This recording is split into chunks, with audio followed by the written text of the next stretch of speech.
The sound came fast, not one shot, but many. Glass shattered. A car door slammed. And somewhere in that chaos, a body stopped moving. Most people don't come back from that. 9 bullets don't leave room for second chances, but he did. And what happened after that moment didn't just change his life, it changed hip-hop forever. Before the fame. Before the millions. Before the name 50 Cent meant anything. There was a kid in Queens, New York, growing up without a father, watching the world from behind a window he didn't belong to. By 11, he wasn't dreaming anymore. He was surviving. By 15, he carried a gun. And not long after, he was living a life that usually ends in prison or a grave. So how does someone go from that life to creating Get Rich or Die Trying, to becoming not just a rapper, but a businessman worth hundreds of millions? And more importantly, what does it cost to survive a life like that? Because sometimes the hardest part isn't getting out, it's figuring out who you become after. Curtis Jackson. Before the chaos, there was silence. Not the peaceful kind. The kind that comes from something missing. In a small home in Queens, New York, a young boy grew up without ever knowing what it meant to have a father. When he asked about him, the answer was simple, almost cold. He didn't have one. His mother told him she was both mother and father. And in that world, that wasn't unusual. It was normal. Her name was Sabrina. She was young, strong, independent. But she lived a life that moved fast and disappeared even faster. Curtis Jackson didn't fully understand what she did at first. He only noticed the signs. The money that never seemed to run out. The motorcycle. The people who treated her with a strange mix of respect and distance. And then one day, without warning, she was gone. A fire. An accident. They said. He was just a child. But even at that age, he understood what it meant. It meant she wasn't coming back. It meant something inside him had to grow up overnight. After her death, Curtis moved in with his grandparents. The house was full. Uncles, aunts, voices, movement. But somehow, it still felt empty. No one had time to watch him closely. No one really knew what he was becoming, so he stayed quiet. He watched. He learned. From his window, he saw life happening outside. Music, laughter, people dancing in the backyard. That was his first introduction to hip-hop. Not as an industry, not as a dream, as a feeling. Something that made people come alive. But inside the house, it was a different world. Addiction. Arguments, survival. Curtis noticed early that the people who had money weren't working regular jobs. The ones who helped him, bought him clothes, gave him attention, they all lived outside the law. And to a child trying to make sense of everything, that looked like success, that looked like power, that looked like the only way forward. By the time most kids were learning math in school, Curtis was learning something else entirely. How the streets worked, who had control, and what it took to survive. Because in Queens, New York, you didn't get to choose your environment. But eventually, your environment starts choosing you. At 11 years old, he stopped being a kid. There was no announcement, no moment where someone told him life had changed. It just did. The streets became his classroom, and survival became the only subject that mattered. Curtis Jackson didn't see hustling as something wrong. Not at first. The people who helped him, the ones who gave him sneakers, attention, a sense of importance, they were all part of that world. So in his mind, the equation was simple. Money meant respect. And the streets were where money lived. It started small, quiet transactions, familiar faces, nothing that felt dangerous yet. But the more he did it, the easier it became. And the easier it became, the deeper he went. Soon, Curtis wasn't just watching the streets, he was part of them, around him. Queens was changing. Addiction spread fast.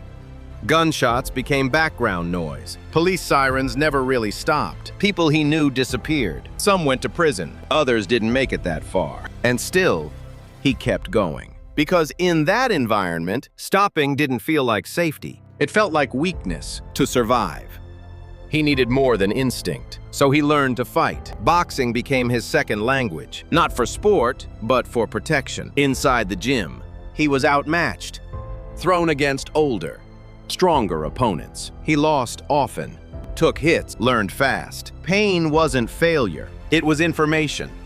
And on the streets, that information kept him alive. But even that wasn't enough. At 15, Curtis made another decision. He bought his first gun. Not for power, not for reputation, for certainty. Because in his world, hesitation could cost everything. And then, one night, that reality came closer than ever. A hallway, a group of strangers, eyes watching, no words needed. In a split second, instinct took over. No thinking, no hesitation, just action. The sound of gunfire echoed through the space, and then silence. He walked away. Alive.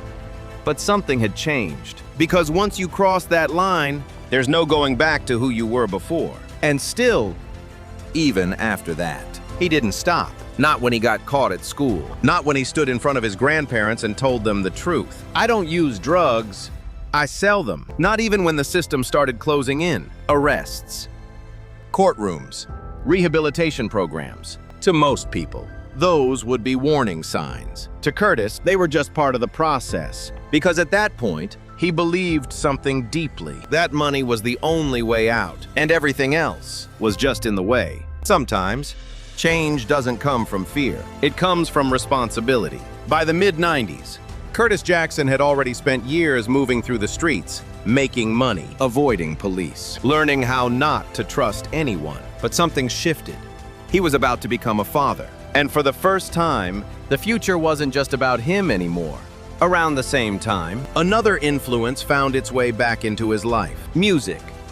Not as background noise, not as something playing from a distance, but as a way out. When he listened to hip-hop, it didn't feel like entertainment. It felt like someone telling his story out loud. That's when he started to wonder, what if there was another way to make money without running from it? That question led him to a man named Jam Master Jay. The opportunity didn't look like destiny. It looked ordinary. A studio, a beat, a simple request, write something. The problem was, Curtis had never done that before. His first attempt wasn't good. No structure, no direction, just raw thoughts spilling over a beat. But there was something else in it, truth. And that was enough. Jay saw it and decided to take him in. That was the beginning of 50 Cent, a name that sounded simple, but carried weight from the streets. Curtis didn't create a character. He didn't need to. He just told the truth. And the truth was dangerous. When he released How to Rob, it didn't just get attention, it provoked the entire industry. Rappers were angry, some laughed, some threatened him, but everyone knew his name. For a moment, it felt like everything was finally moving forward. And then, it all caught up to him. The tension, the conflicts, the past he hadn't fully left behind. One day, it exploded. A car.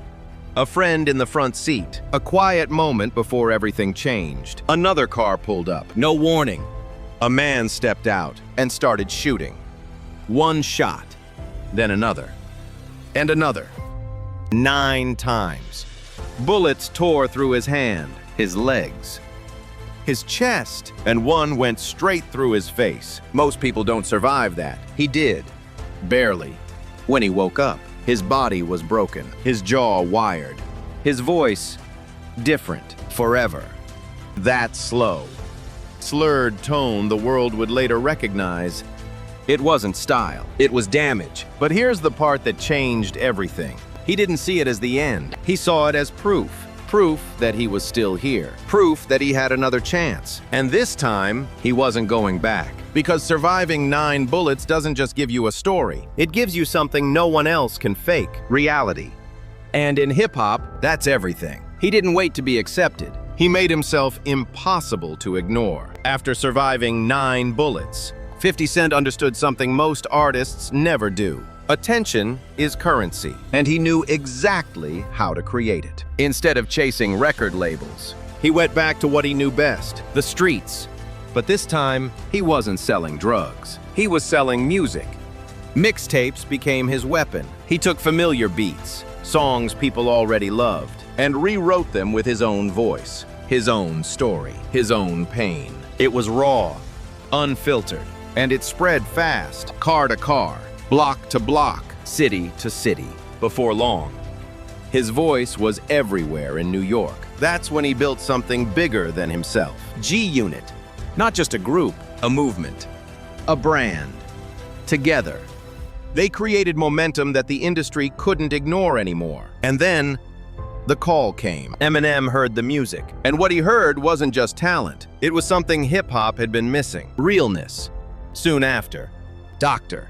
Dre stepped in. A deal was signed. And everything changed overnight. The album Get Rich or Die Tryin' wasn't just a debut. It was a statement. The title alone said everything about who 50 Cent was and what he had survived. When it dropped, it didn't just succeed, it exploded.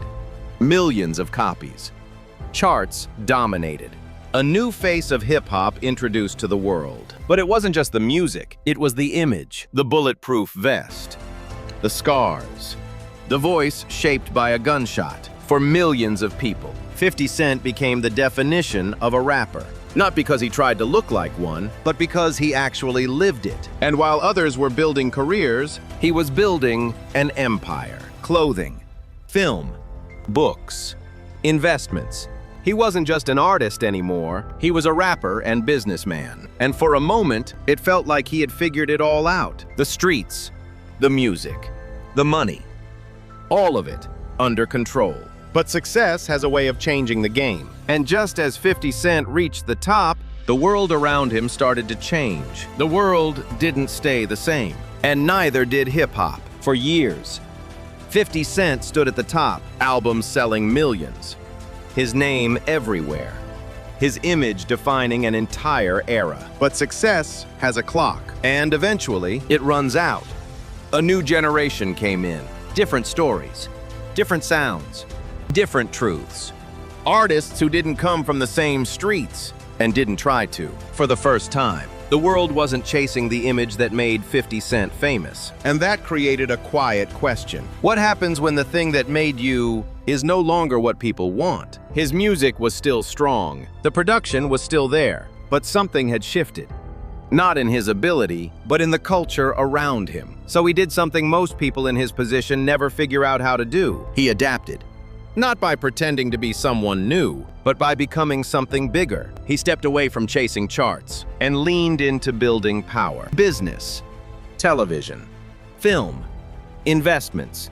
The same mindset that once helped him survive the streets now helped him navigate boardrooms. But even then, the story wasn't smooth. Lawsuits, bad deals, a public bankruptcy that made headlines to many. It looked like the fall of 50 Cent, but it wasn't. It was strategy. Because not long after that, he signed deals worth over $100 million. Rebuilt, repositioned, stronger. That's the pattern of his life. Fall, adapt, return. Not as the same man, but as a sharper one. Today, Curtis Jackson is no longer just the kid from Queens. He's no longer just a rapper. He's proof that survival can evolve into power. That pain can be turned into something lasting. And that getting rich was never the hardest part. Staying relevant was. So here's the real question. Do you think 50 Cent escaped the streets? Or did the streets just evolve with him? Yes or no? And if this story reminded you of someone who fought their way out of something difficult, write their name below. Because stories like this, they don't just entertain. They remind us what's possible.